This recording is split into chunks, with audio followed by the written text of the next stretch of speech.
when I do go into those spaces where I'm meditating or praying or I'm with my relatives in ceremony, the overwhelming sense is everything is going to be okay. You are going to walk through this journey.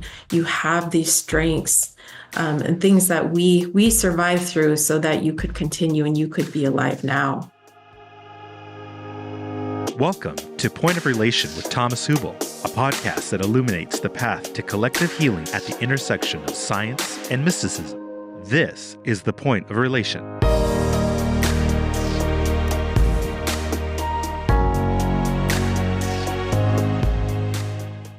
The following episode was recorded during a previous online course with Thomas Hübl. Visit thomashübl.com to learn more about upcoming courses and events. Today, we have a very special session because we have a guest. Serene Thin Elk is joining Thomas today for a conversation focusing on connecting to our spiritual ancestral lineage. So this is a real celebration because, Serene brings such deep experience of working with ancestral trauma and ancestral healing to this space that I know this will really bring a lot of wisdom into our space. And just a few more words about Serene. Serene Thin Elk is a Lakota, Dakota clinical addiction and mental health therapist, mother of 4 children, and member of the Ihang Tonwa and Shichangu Oyate in South Dakota.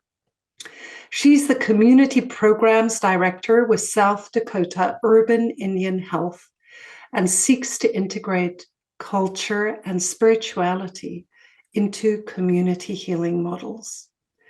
She is passionate about intergenerational healing and educating others on how historical traumas translate to the present-day experiences of Native people. Thank you so much, Serene, for joining us, and over to you, Thomas. Lovely. So first of all, thank you. I'm very happy you're joining us and you give your time here for us to learn from you. And maybe let's start a little bit with, like, if you look within your own biography, like, how would you say you got to know the effects, or why have you been at all interested in intergenerational trauma? Something usually sets us, puts us on our tracks or primes our journey or our interest. And I would be curious, what's that for you? Oh, I love that question. I don't know if anyone's ever asked me that. That's great. Because you're right. There are things that bring us into the field. There are things that, and then as we deepen the work, I feel like we start to learn about how a lot of these things didn't just start with us. I think sometimes we carry a lot of shame with some of the symptoms that we have or behaviors that we have. And at one point, I decided to get really curious about it, as opposed to just carrying that shame and guilt of behaviors or internal feelings or sensations I had that were so uncomfortable. And the more work I did with others, the more work I had to do on myself. And so I realized that I think my spirit was drawn to this field because I've always felt like a very sensitive person, and at times I've been shamed for that and other times celebrated. And I realized that I had to just come to the understanding that I love being in relationship with people. I love learning. I've done a lot of traveling all over the world. I've been to India a few times. I've been to Europe. I've been down to South America, Peru, just to learn, because I have a pretty solid foundation within my family about where we come from. And that just fueled my interest to learn about healing and ceremony and the sacredness of healing. And the more that I did that, the more I realized that there were so many similarities between what our people here on Turtle Island or North America have been through that are happening currently and have happened in the past. The one that stands out to me the most is when I went to India and was up in the Himalayan mountains, and I got to go to the Dalai Lama temple and, go to these amazing places. And as I was sitting with these monks, I felt very privileged to be able to sit in the space with them. And some of them took me to a museum, and to see that the things that they were experiencing, land removal, displacement, persecution for beliefs and just where they come from and who they are, the oppression that exists, I could feel it in my body when I was there. And it was almost like this light bulb went off, that I had read about those things, but to be in the environment with people and see the pain and disruption in families and all of those things, it really stayed with me. So I think I was always drawn to the work and people, and I just followed that. And then as I went and traveled more and did different things, I realized that this is a global experience for many people. And also have found that even the people who are a part of the oppressive force, maybe consciously or unconsciously, because even if you're born into it, there's a lineage there as well where you're taught certain behaviors and things that you may not know are holding oppressive stances. And so being curious about that too, and not just letting that the anger and rage at times in my life come forward of feeling so powerless over some of these systems, it made me realize that there's a lot of people actually that want to learn and want to know how to be what we say in our language is a good relative. And I think a lot of that goes back to us being aware of our internal space. And so moving forward a little bit past that and more into the personal space within my own family, my own communities, have seen a great deal of pain in my life with people very close to me, my siblings, losing their life at young ages to addiction and disease, and seen many of my close relatives pass away from addiction, mental health issues, taking their own lives, and again, disease. And what we know through ACEs is, earlier deaths happen for people who experience trauma. And so I felt personally like it's a responsibility almost to myself first to look at myself and how, as a mother and a woman and a therapist, how was I carrying some of these painful things that were maybe at one point helped me to move forward in helping other people, but ended up hindering me because it felt so heavy and so painful. And so I realized that the deeper, as I said in the beginning, the deeper we do the work, the deeper it guides us to go within ourselves, especially when we feel powerless, or especially when we feel out of control because of the things that are happening in our society, in our community, and within our own families. One of the only things you really can do is go inward and stabilize it. It doesn't change externally in that moment what's happening, but it gives us a better chance to know how to externally create change when we're more centered and know what the next steps are. Oh, that's very powerful. Yeah. So when you, by the way, is there any acknowledgement or at the beginning, anything you want to bring into the space before we continue with the dialogue? Yeah, so I really and I'm grateful that we started off with just kind of tuning into ourselves and slowing down, because it's truly, and I don't use this word lightly, a revolutionary act this day and age to do that, even once a day, given the demands and the schedules that are created and just technology. And so every single time we do that, I feel like it helps all of us to slow down a little bit and be more in our humanness, even when it's uncomfortable. So I appreciated that. And I felt very much, as I do every time that I go inward, I feel the presence of our ancestors. I feel the presence of our loved ones who have passed before our time, but love us. And in our life ways, we believe and know that our ancestors are with us at all moments. I mean, if you're just looking biologically speaking, they're literally walking with us every day through our veins, and it's in our DNA, and we are a part of them. And so I really just want to invite everyone to welcome that same feeling, and it's ever present. So it's not like we're invoking anything. It's always there, but almost like acknowledging and making relatives with them. And in our way, we do things like we put out food. We call it spirit food. We put out food for our loved ones who passed away on their birthdays, special events, gatherings, to acknowledge them, that even though they're no longer here in the physical form, we still have a relationship with them. And the things that we learned and went through and struggled with, or that they did in their lives, it's honoring who they were in this journey and the gifts that they left for us. And so I'm just really grateful to be in this space where we can really hone in on the ancestral strengths and the pain that, that is always there. But more so when I do go into those spaces where I'm meditating or praying, or I'm with my relatives in ceremony, the overwhelming sense is everything is going to be okay.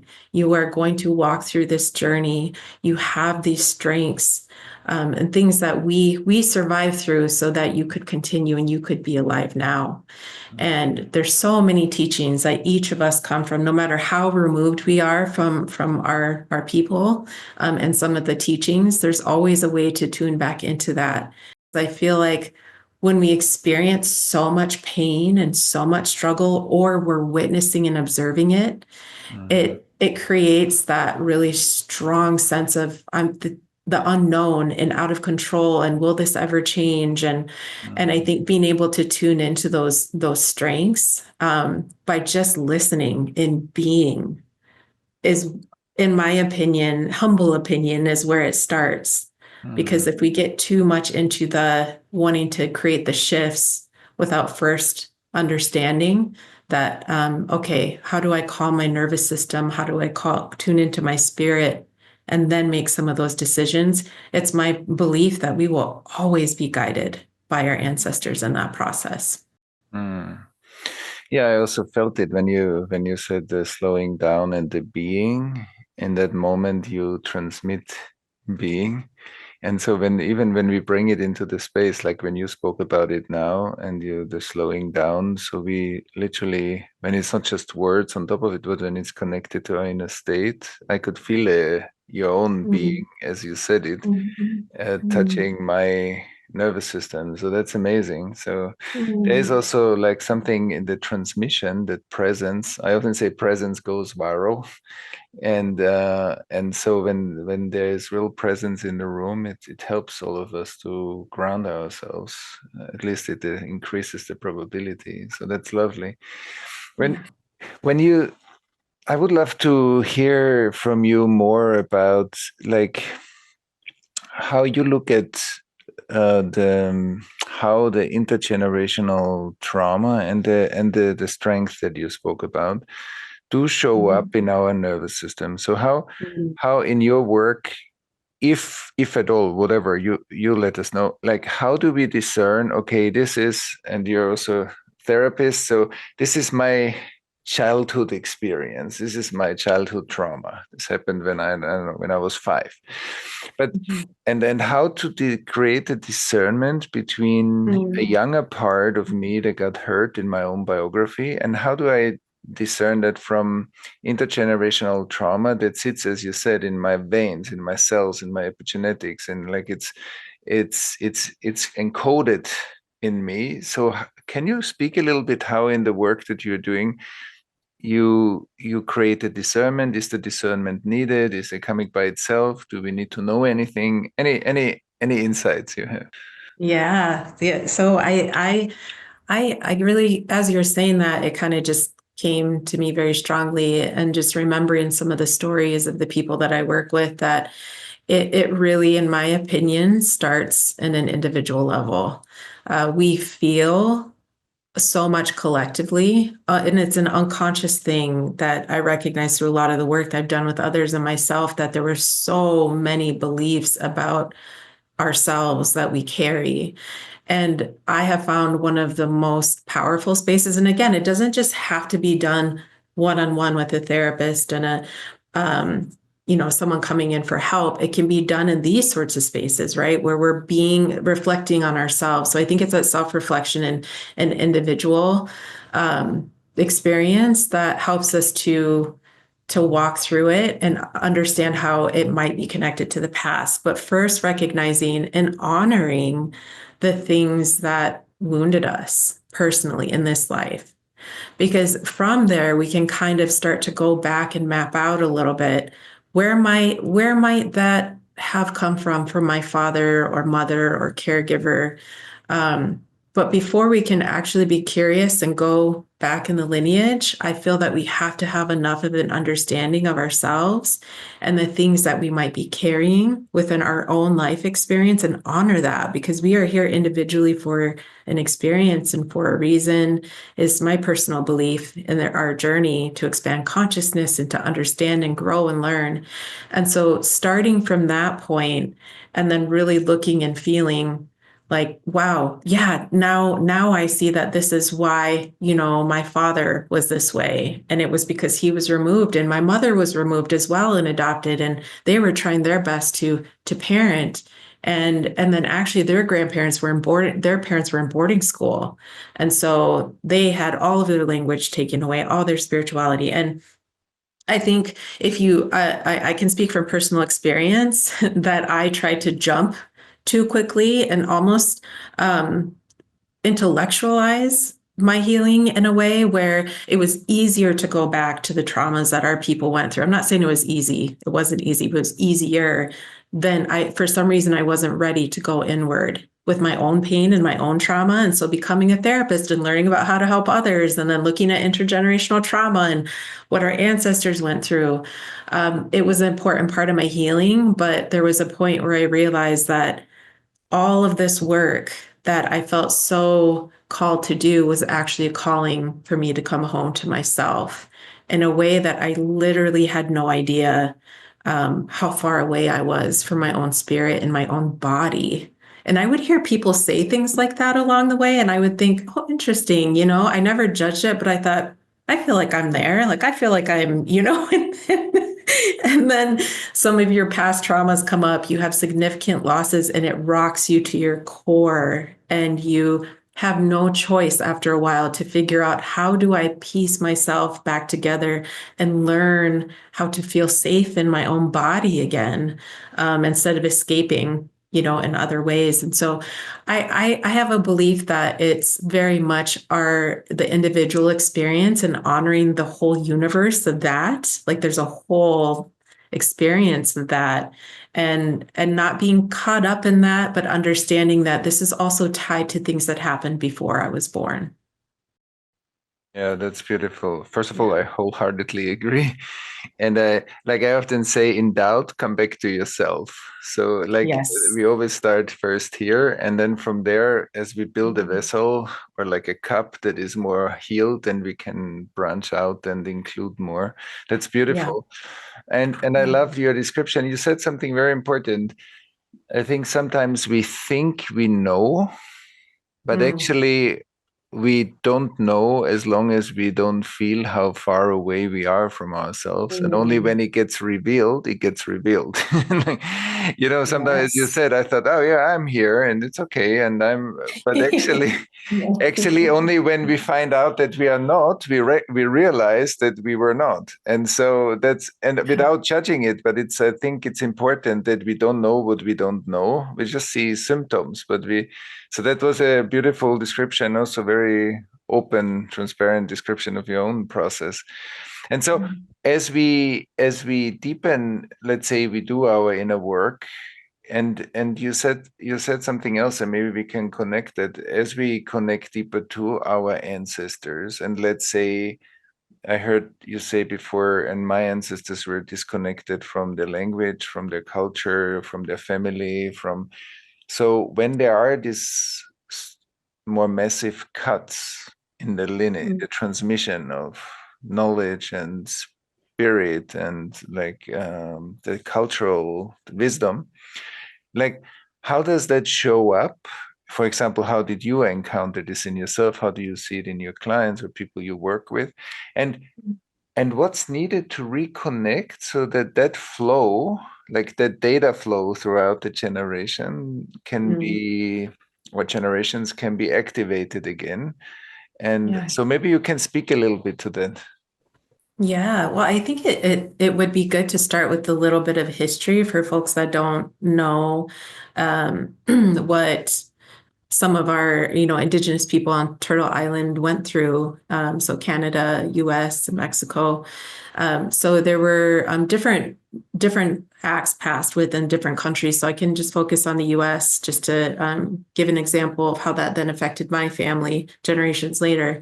But through, 500 plus years of genocide and colonization.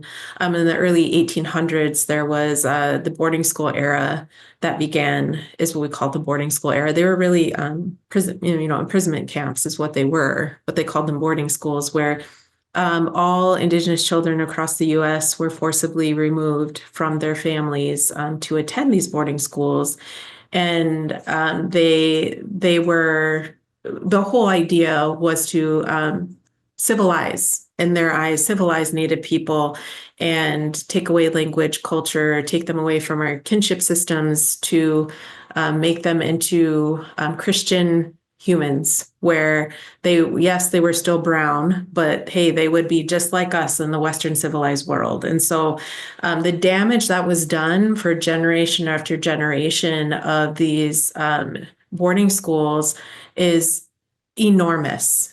It is enormous to have whole generations of people who carry the pain of being forcibly taken away from their families. And I have heard countless stories from our elders. A part of a project called the Oral History Project through the National Native American Boarding School Healing Coalition. And I encourage everyone to go and look at that website because it really talks about more of the history that I won't get too deep into and how that impacts our people today.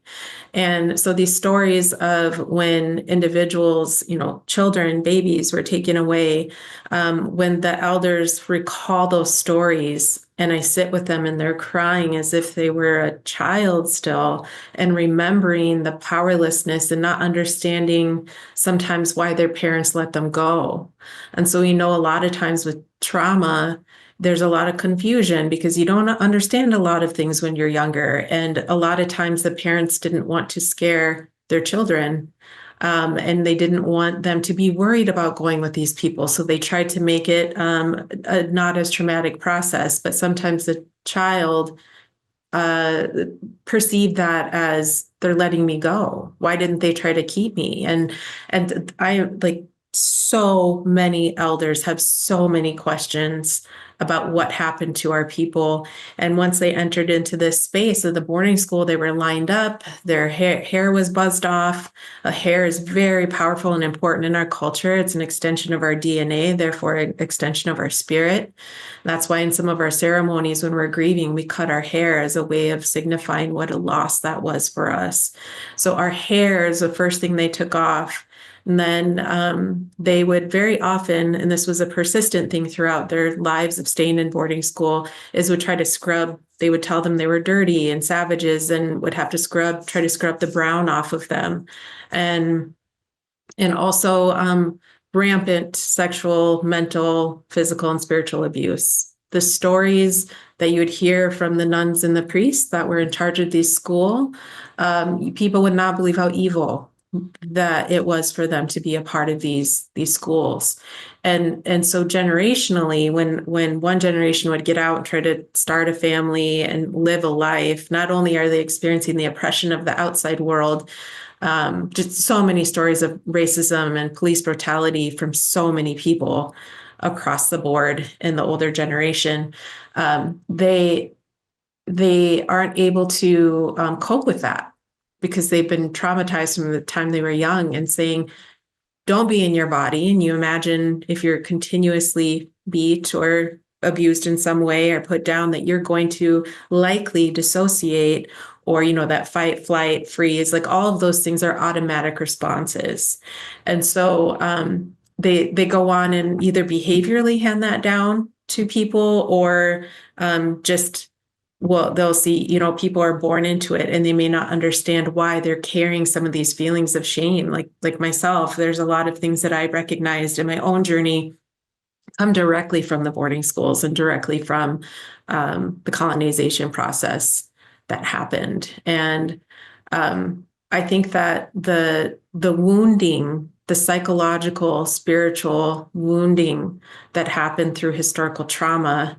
Dr. Maria Yellowhorse Braveheart, she's an amazing researcher, and she talks about and really breaks down in her research her work with specifically people in the Oglala Nation, and which is known as the Pine Ridge Reservation, who she did real work with them and came up with a process of learning to identify some of those woundings that might be collective, that might be individual, and how they then were able to work on metabolizing that, alchemizing that, or just letting go. And one more thing I'll say about the process of healing that is we have very specific medicines and plants that we use. Different tribal nations, there's hundreds of different tribal nations, and we all have different languages and things like that. But the disconnection from language and culture and all of those things, there's a revitalization now, because there's people who went underground literally until the late 70s, underground. I have grandparents who would build things underground to keep the ceremonies and the language alive, because they would get beaten in the schools if they talked in their language. And so I'm so grateful for those people who continue to speak in secret. They would whisper at night, sometimes in their beds in boarding school, or if the nuns or teachers weren't around, they would go hide behind something and speak Lakota. And all those people and those acts of resistance are ways that we are able to tune into the teachings now, into the language. And so with those plants and medicines I was mentioning a moment ago, those are used to wipe us down. We say, oh, a lot of people say to me, oh, you've been doing a lot of hard work with our collective trauma and working with elders in boarding school, and they're healing for the first time and telling their story for the first time.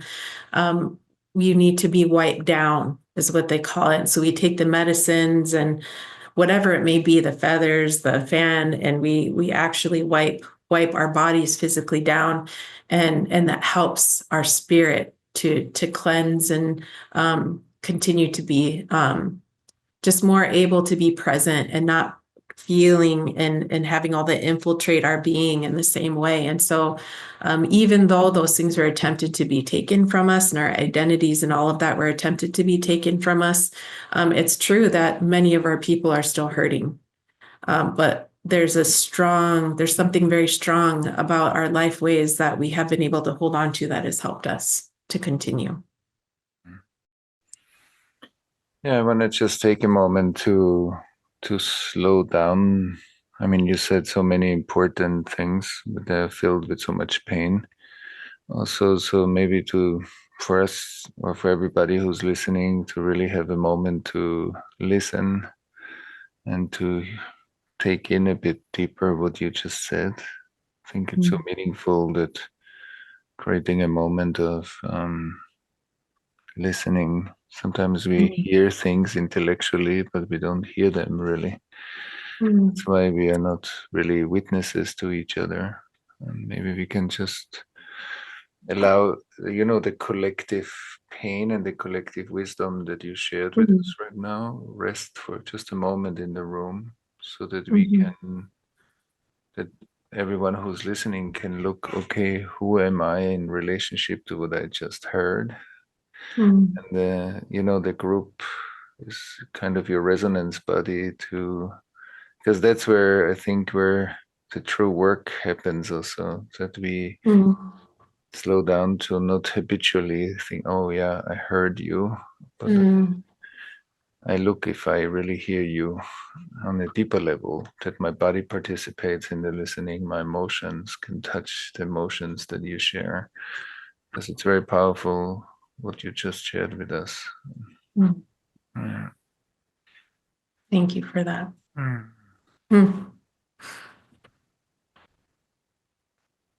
Yeah. And so how, as we make some space here because you brought your ancestors in right now with all their experience that they went through, what is healing here? And we could say, wow, some of the pain is so deep and so it's so hurtful or traumatizing, and if it happens generation after generation after generation, so it gets just reinforced. I mean, it's like Right. trauma on trauma on trauma. And what did you find in your own way, and like on your own path also as a healer or a therapist, like, and with the wisdom of your culture that has been transmitted also to you? What is healing here? What can we do, or how can we come together and heal ourselves even in this very adverse circumstances? Mm-hmm. I feel warmth when you ask that question because it's something that I can admit that I worked for a lot of my life in terms of helping others and helping myself, and it has recently deepened for me, and so it feels powerful and good to be in a space that even through so much loss that I can really say that my healing has been deepening. And when that happens, we have a very strong shift in our experience, some sort of loss or something. We come to know healing in a different way. We become a relative with it. We have a relationship with it that can change. And at times in all relationships, we might feel distant. We might feel we don't believe in it, just different things. And I can say that going through some difficult things, both in the work that I do and experiencing some vicarious trauma, which is something that I think is important for all of us to talk about in the work that we do with others. I was experiencing vicarious trauma at the same time I was losing my sister a few months ago, and I just those two things converged professionally in the boarding school healing work I was doing. Um, and also with my sister's passing, it brought up a lot of family of origin things and difficult, painful things. And I really start, and I'm pretty open about some of these things, just to normalize some of these conversations. But I was just going through the hardest time I think I've ever been through in my life. And my first part of that process as a therapist, this becomes such a part of our identity, and the ethics and all of those things are so incredibly important, and keeping integrity and keeping safety. And there's times where that can kind of seep into the parts of us that think that we also can't fall apart and that we can't ask for help. And we can tell, for me, I'll just speak for my own. I could tell anyone and everyone, don't be afraid to ask for help. And I would mean that with my whole being. But when it came to myself and being in the hardest situation of my life, it took me 2 weeks of being not feeling in my body. I felt dissociated. I was trembling. My whole body was going through my nervous system was on fire. And things were activated I'd never had activated before. And so when I finally realized, like, in order to be a mother effectively and a professional and all these things, I need to ask for help. And I tell you, when part of my protection of self, and I think this is for many of us, is I isolate. Some people might overly ask or get dependent on people. And for me, it was the opposite. I can handle this. I can do this. I have all the skills. I should be able to. I had to surrender all of that and let it go. And I began asking for help. And piece by piece, I was able to come back to myself. And during that process, I had a sister of mine come when she was the first person I asked for help after a couple weeks, and she was doing Reiki on me, and she could feel the presence of ancestors and them, speaking to me, and I could also feel that, but I needed grounding. I needed to come back into my body. So there was like a real holistic approach in healing here. So I had, this energy. My sister does energy work. I began going to therapy every week. I hadn't been in therapy for years. I started to get some body work done, and then I started writing. And through that process, Oh, and the most important, I can't believe I forgot to mention this. And the most important one of all of this is I went into ceremony and I was able to tell them the symptoms in the mental health world that we talk about, like dissociating and trembling and panic attacks and not feeling like things are real around me. And then we know because of the way that we're brought up that that's our spirit and our energy. And we know spirit is energy and energy is spirit. So a part of us has left. And so we have ways that we call ourselves back. We call our spirit back and we let our spirit know it's safe and it's okay to come back to your body.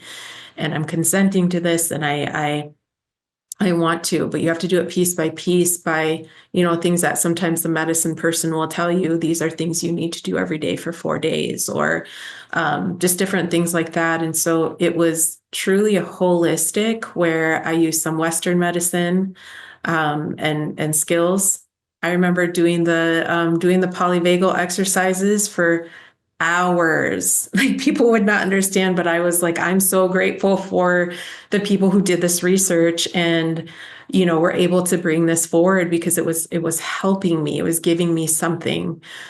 So I really feel like healing truly is an integrative approach and that we have to intuitively tune in to see what we feel called to, what feels safe in those moments when you may not feel safe within your own body or safe with others. Pick something simple. So I was, as a therapist, I would go out on walks days after my sister died, and I did not feel like I was in my body. And so I would cry and I would make offerings, and I would remember bilateral movement. That is healing. And so I would think of that and set intention in my feet, even though it wasn't working. And at times I wondered, is this ever truly going to work? Is all this stuff that I have taught people, does it even work? And I just kept saying, this process doesn't happen overnight. This is hundreds of years before you were born of pain and things that resulted in some of the things that your family carried and likely the early deaths of my siblings. And how do I not take all of that on and feel that and just focus in on honoring my ancestors through my personal experience and believing that each day that I can piece myself back together through those teachings. So that was a personal healing journey for me that I feel like helps me to be with other people in the collective healing spaces. And so healing it's integrative. It's what our spirit feels safe with, what it feels called to. Not always comfortable, right? Because we know that we're going to be uncomfortable when we're challenging our fixed modes of maybe not facing things. So I wouldn't say it's comfortable, but we might know only through tuning in some of the people we can go to for help or just different practices that will help us heal enough to keep moving forward. Yes, that's very beautiful. First of all, it's touching to listen to the transparency and honesty, how you describe your own process. I think it's an amazing role modeling of like from someone like yourself that has the skills and the knowledge and then when something really hits our trauma, then it's not that it's just, oh, because I know all of this, I won't have that. We really also go through these processes when they come or something triggers our original trauma strongly. So that's what's happening. And I think it also role models when I listen to you, it like I have multiple things that I resonate in me when you speak. One is the authenticity and the love that also mirrors a bit what you went through but that you went through something. You went through something and you transmit that also. For me, I feel like that I receive also the healing that happened in this time from you when you share. But you also speak to there is not this invincibility that even if we know tons about we are not invincible, and this invincibility is like a defense mechanism, and it says, oh, I want to I want to isolate myself in a tower and nothing's going to happen to me, and I do it through trauma knowledge or whatever, being a therapist. And that's not true. And Right. and that's beautiful. So and then I also feel that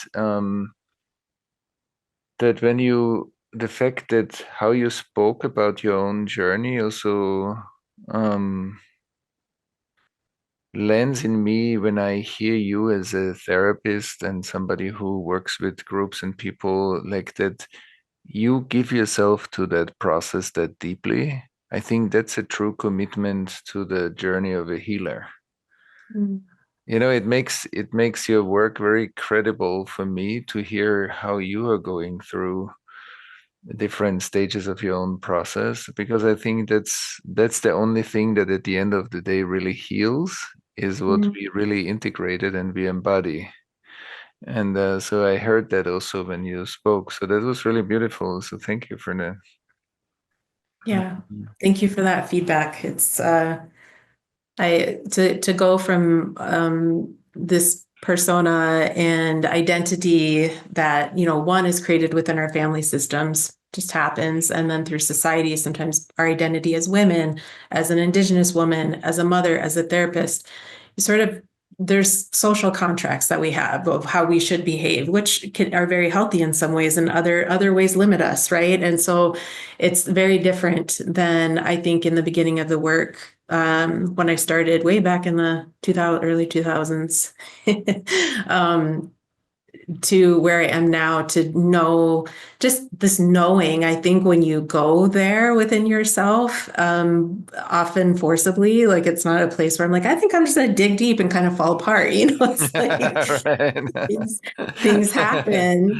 And then you might fight that process a little bit. And I think that is a part of healing too, is either working through denial that saved you at one point or whatever. And like you have to kind of take those layers off. And I remember a spiritual leader in one of our communities saying during one of our ceremonies, there's a particular day that tends to be kind of harder for people with fasting and things like that. And everyone was feeling really, and they do it all for the people. It's for collective healing. All of our ceremonies and when we fast and do things like that are for the healing of our people.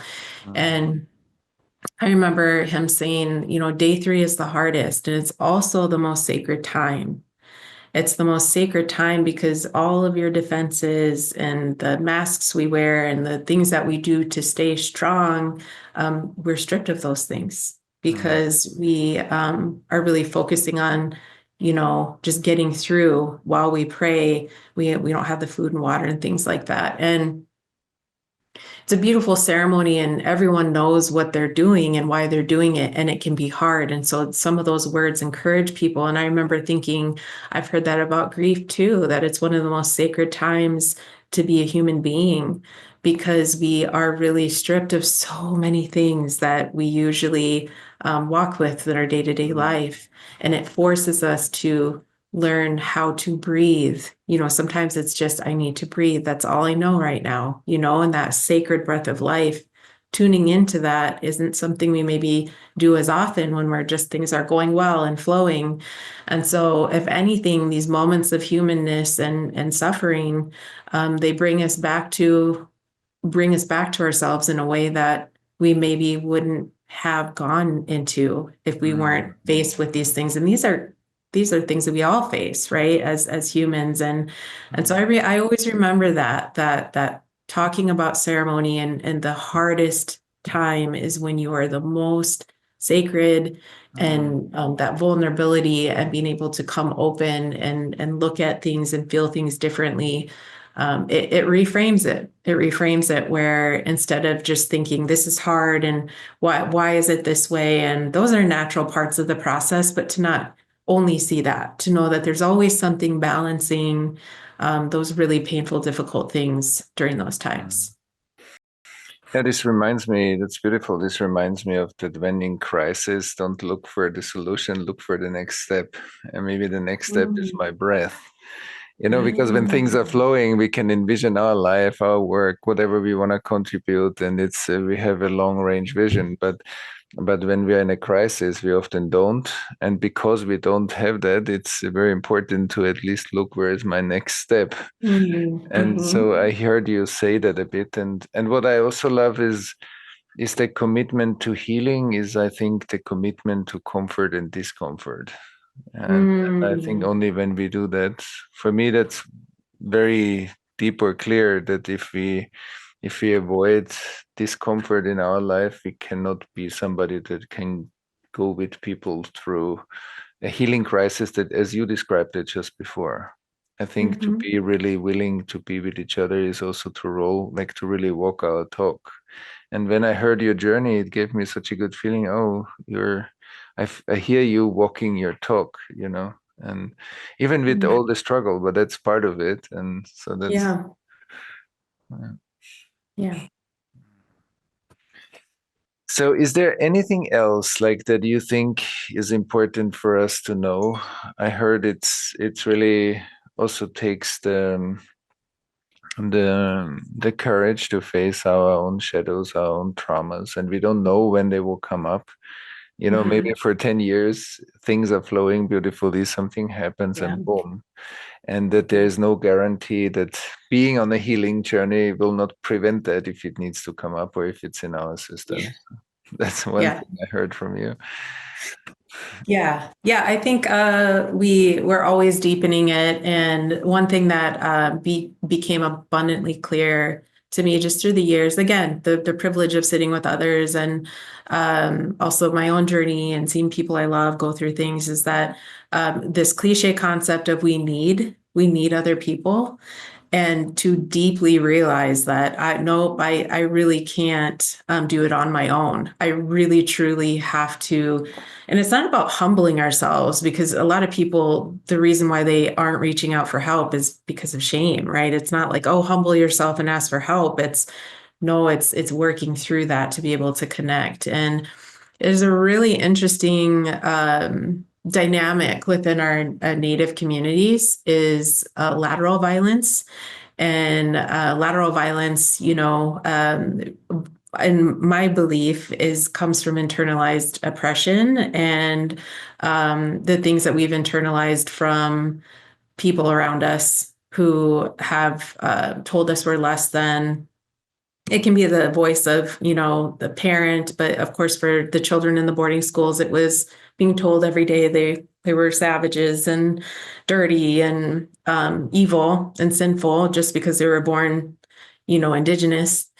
And how those things they become a part of our self-talk, and how that can have that happen collectively to our people, but it also can happen within our relationships with people, and we start to take that on and really believe those things about ourselves. And so I think being able to recognize that there's going to be times in your healing journey where you are in the flow, and then something comes up and you might feel activated, and to me, one of the next best steps, maybe if it's a crisis, it's feeling safe, right? Getting a sense of safety. But if it's more just uncomfortable, is being curious and trying to really think and we won't always get the answer, but having that curiosity might guide us to look beyond just our everyday conscious processes that we do, and activate a little bit of that unconscious it's just waiting to be seen or heard, or but because their body's telling us in some way oh, this is uncomfortable, and being able to sit with the sensations. I honestly think that is one of the things that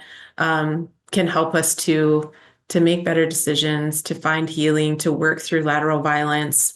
Lateral violence in our community shows up in all kinds of ways. And I think it shows up in every group, right? It happens, but especially within our communities, we see it, and it is fierce and it is hard.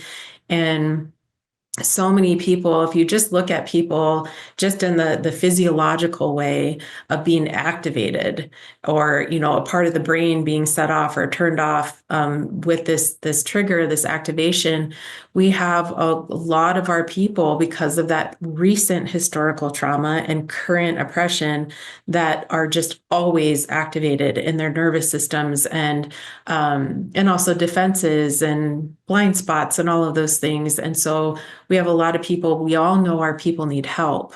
We all know that a lot of our youth are taking their lives at alarming rates, that addiction and poverty, all of those things, again, by government design for it to be that way. But we find ourselves within our communities together, and there is so much what we call gayappy, which is gossip. And there's so much families trying to take other families down. And it's really disheartening and really, really hard to see that in theory, the oppressive systems wouldn't even have to work or function in the same ways because we really are kind of doing that to ourselves and one another. And so I think a lot of this work of talking about ancestral healing and communities and having these conversations is really important because I would love to see the strengths of our people. And that's not to paint a negative, right? There's so much beauty too, but we're just focusing on how dysregulated nervous systems and things can activate people, and then they're activating each other, and it just builds this whole kind of environment. But if we're able to do more, just even of that education and more retreats and workshops and things to bring people together to return to the source of the beauty and the strength that's already there and the knowledge that's inherent, I really feel like we can make some really powerful changes collectively. And so that's a lot of what my work ahead, if I'm so privileged to do it, is going to really focus on is helping one another, and for also very big on always being a student. And so learning, I'm always learning from the people that I'm working with. They're teaching me something all the time. So having that openness. But I really feel like that's a really important part of the healing process too, is looking at the things that we see that when people are hurting and struggling and we feel powerless over it. We can't fix it, but how do we step into those spaces with an awareness and identify a need and go in with the skills that we're taught as clinicians, therapists, helpers, and try to help others to be with themselves in new ways. The beauty of how you said you learn from every client, or like every person you work with and every group. I think that's a very important principle, that there's something open to circulate. And I think with the isolation that you spoke about, the fragmentation in collectively traumatized systems, the fragmentation breaks in a way the circulation. So then it looks like fragmented parts, even against each other often, or acting out some of the past. But that's why I thought when you said that, we are creating more spaces where we can come together, is where we start to embrace that fragmentation, and so that the regulation can happen again. And I think these collective spaces where we learn how to do that are super important. I think that collective spaces that offer one-on-one healing work, but have those collective tools to activate again the collective intelligence and regulation between people, I think is super important. So I'm very happy that you spoke to them. The technology, that consciousness technology, I think is very, very important. One last part I'll say about grief in our ways is we have a very special making of relatives to ceremony, where one of our loved one passes away. The first thing we do is we have something called wiping of the tears. And so either immediately after or a year after, you go through a ceremony where the family who had that immediate loss stands together, and there's songs being sang, and someone comes through and actually wipes the tears of your face, and often will comb your hair. And that's meant to honor the grief that they have. And from there, then the family gives back to everyone. The family, it has a giveaway. So it's a way of thanking the community and remembering and honoring the loved one. So there's all of these things that are done for people to be able to acknowledge their loved ones, and being able to work through that grief. And one of the other ways, so there's the wiping of the tears, and so the part that I started saying, and I remembered wiping of the tears, was a hunka ceremony. And a hunka ceremony is when you go through that first year without your loved one. It can be your son, your daughter, your mother, your sibling. You go through a whole year and you're really observing and being mindful about people that you come across. And if you come across someone that reminds you of the characteristics of your loved one that passed away, you take them on, you offer tobacco, and you take them on as a relative, and you ask them if they will go through that ceremony with you to become your relative, which is as good as a blood relative through that ceremony. And so you aren't trying to replace that person. That is not the idea. The idea is that that love and those qualities in relationship can continue through somebody else. And so that person steps into that role as like an older sister or a sibling to you. And there's an understanding, a sacred understanding between the two of you. And so you're honoring your loved one by continuing relationship. And so those are parts of grief, I think, that our people knew long ago before colonization, that these are the ways that we can continue to be in relationship with one another, even after we've had such an immense loss. Yeah, thank you for sharing that. That's beautiful. Do you think there is something, now that you spoke about like this kind of reflections? One thing I hear also is the titration of, we're not dealing with the pile of the rocks because that's too dense, but we are taking what we can transmute or what we can transform and what's digestible in a way. And I'm really appreciating our time here together and that you join us. Thanks for listening to Point of Relation with Thomas Hübl. Stay connected and get updates about new episodes by visiting our website, pointofrelationpodcast.com, and by subscribing to the Thomas Hübl YouTube channel. If you enjoyed this video, please like it and share about us with your community on social media. Thank you. We appreciate your support.